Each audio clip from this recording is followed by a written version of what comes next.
Havendo o número regimental, declaro aberta a 4ª reunião da Comissão Parlamentar de Inquérito, criada pelo requerimento do Senado Federal número 115/2015, com a finalidade, no prazo de 180 dias, investigar o assassinato de jovens no Brasil.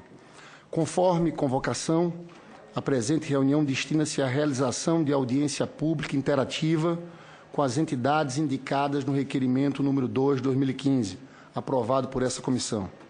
Estão presentes os seguintes convidados: Natália Damásio Pinto Ferreira, advogada e representante da Justiça Global; Raquel Viladino Braga, diretora do Observatório de Favelas; Samira Bueno Nunes, diretora executiva do Fórum Brasileiro de Segurança Pública. Peço à secretaria que imediatamente conduza e acomode aqui à mesa os nossos convidados. As nossas convidadas. São 3. Essa audiência pública será realizada em caráter interativo, com a possibilidade de participação popular. Por isso, as pessoas que têm interesse em participar com comentários ou perguntas podem fazê-lo por meio do portal e-Cidadania, no endereço www.senado.leg.br/e-Cidadania e do Alô Senado, através do número 0800 61 22 11. Eu pedi até ao pessoal da TV Senado se pudesse colocar esse endereço agora aí. Para organizar nossos trabalhos, informo que, após a exposição dos convidados, a palavra será concedida aos senadores na ordem de sua inscrição. Terão preferência para o uso da palavra na seguinte ordem: o relator e o autor do requerimento, o presidente, os membros titulares, os suplentes e os não-membros. Nós vamos começar concedendo a palavra à doutora Natália Damásio Pinto Ferreira, pelo prazo de 15 minutos. Muito obrigado. Boa noite à mesa, boa noite aos senhores senadores, aos demais presentes. Meu nome é Natália Damásio, eu sou advogada da organização Justiça Global, não governamental Justiça Global, da área de violência institucional e segurança pública. O trabalho da área de violência institucional e segurança pública é basicamente violação e denúncia, monitoramento e denúncia de graves violações de direitos humanos, dentre elas violência policial, violação de direitos humanos dentro do sistema socioeducativo e do sistema penitenciário.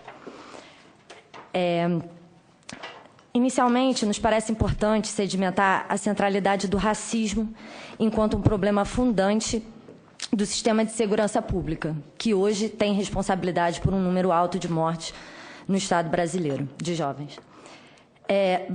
Baseado na ideia de controle e belicismo, um dos órgãos principais desse sistema, hoje adotado no país, é a Polícia Militar.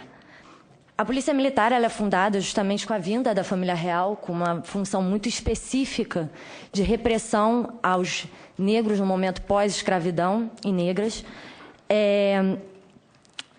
E ela sofre um período de endurecimento, né, e de ampliação do seu militarismo durante a ditadura empresarial civil-militar. Nesse sentido, a gente queria apontar o ano de 69 como um ano marcante no que se refere à violência policial. Porque é nesse ano que, através de uma portaria, se cria o que é o dispositivo hoje conhecido como auto de resistência. O que acontece no auto de resistência é basicamente a aplicação de uma excludente de licitude no momento processual inadequado, fazendo com que, antes de qualquer tipo de devido processo, seja aplicada a legítima defesa. Uma das características marcantes do auto de resistência é justamente que quem fica em julgamento é a vítima, e não o fato ou tentar investigar a autoria do homicídio. Um outro momento muito marcante dentro desse sistema de segurança pública é justamente a década de 90, quando se inicia a política de guerra às drogas. Há, nesse momento, um aumento do militarismo dentro da segurança pública e ele passa a incidir diretamente nas favelas e periferias.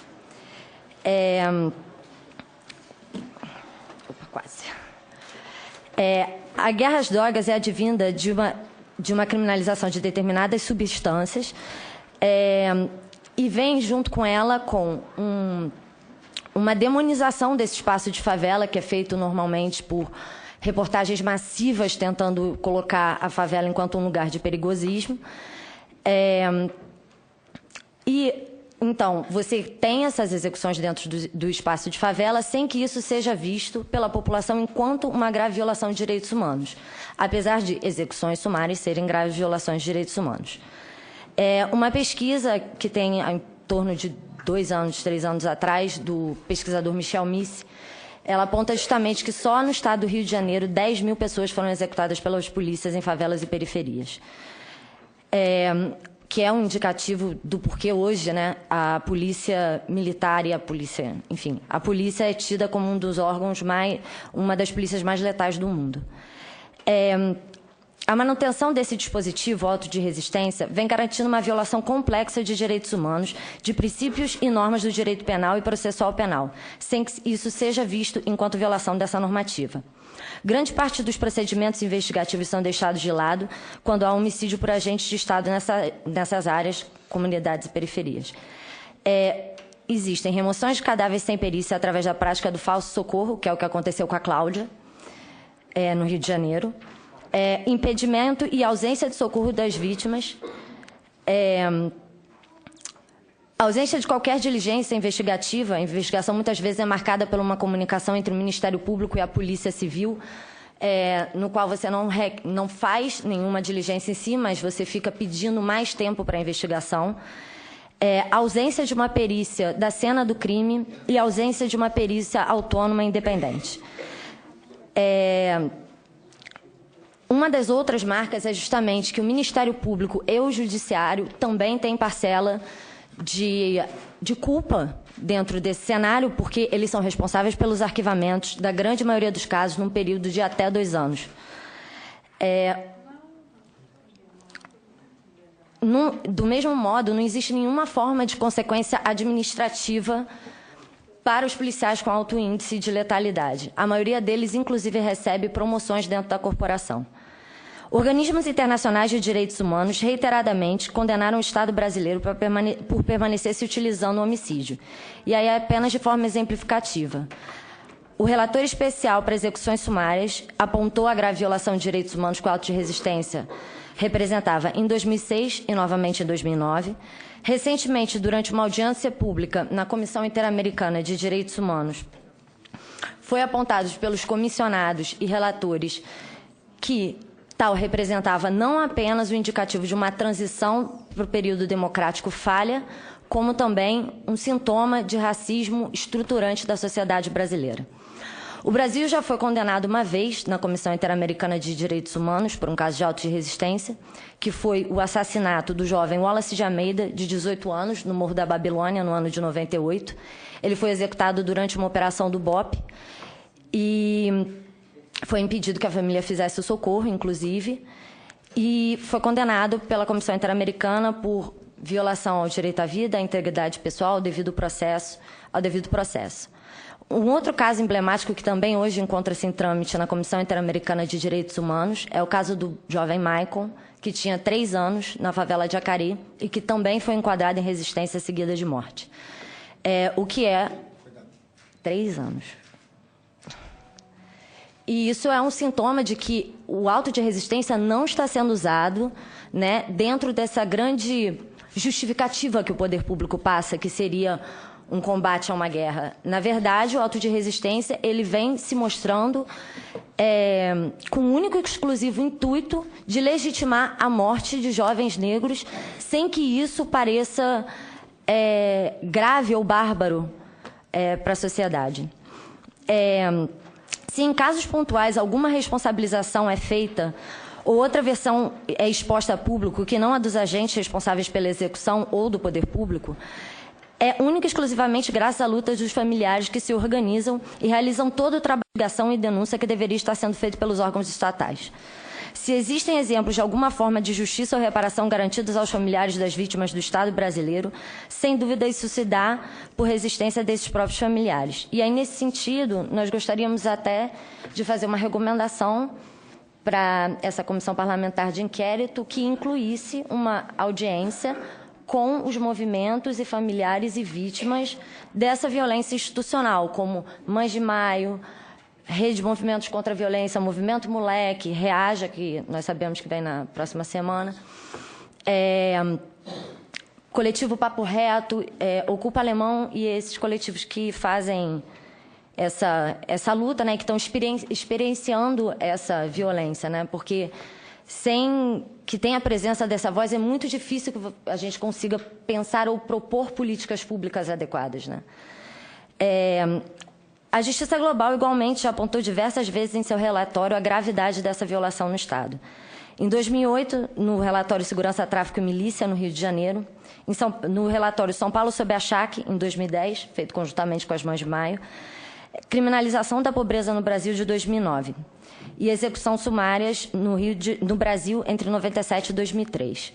Por diversas vezes nos últimos anos, nós também viemos denunciando para organismos internacionais o que o auto de resistência vem representando.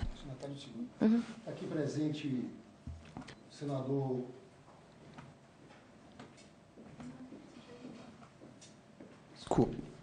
Está aqui presente o senador Humberto Costa, a senadora Fátima Bezerra.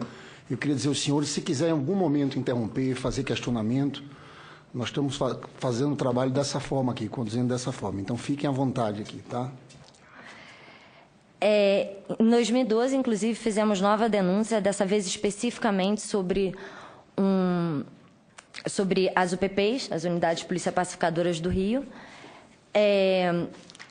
no qual a primeira execução sumária é marcada de 2011, na favela Pavãozinho, e desde então, com o nosso monitoramento, temos em torno de 50 pessoas mortas em situações que há indícios de execuções sumárias em áreas de polícia pacificadora no Rio de Janeiro, de unidade de polícia pacificadora no Rio de Janeiro.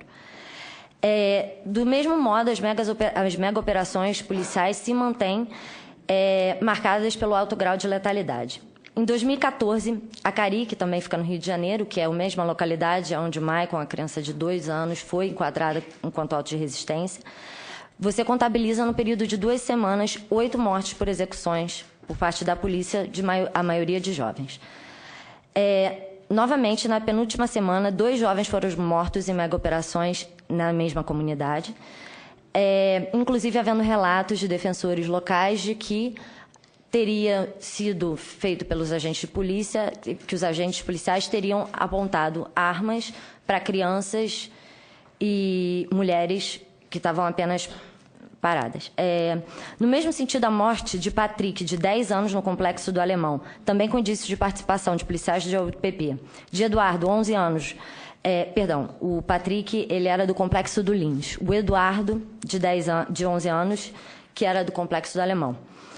Igualmente com indícios de participação da UPP. E, na última semana, a morte de Gilson, de 12 anos, durante uma operação no Morro do Dendê, apontam que a escolha do modelo de segurança pública atual, ainda muito marcado pelo racismo institucional e por uma lógica bélica, é também responsável pelo assassinato massivo da juventude negra no país. O governo, ao traçar suas políticas públicas sobre a matéria, assim como a própria Comissão Parlamentar de Inquérito, seria importante levar em conta a responsabilidade direta do Estado na morte de jovens na escala que ela atualmente se encontra. Para além de uma leitura do alto índice de letalidade enquanto uma crise de segurança difusa no país, é importante uma análise do papel objetivo enquanto autor do Estado nesse aumento da letalidade. A experiência referente à portaria do CDDPH de 2012, que institui diversos procedimentos, né, para tentar reduzir a escala dos autos de resistência e todas as violações implicadas nele, ela vem se mostrando pouco eficaz, praticamente não eficaz. Ela é aplicada em 2 estados e, mesmo assim, não é de fato aplicada. Ela vige em 2 estados hoje, mas não é aplicada na prática, mostrando que é necessário um pensamento muito mais profundo quanto às estruturas que compõem hoje a segurança pública do país do que apenas a aprovação de projetos de lei. A gente ressalta a importância, por exemplo, da aprovação do PL 4471, que altera grande parte do procedimento hoje com auto de resistência.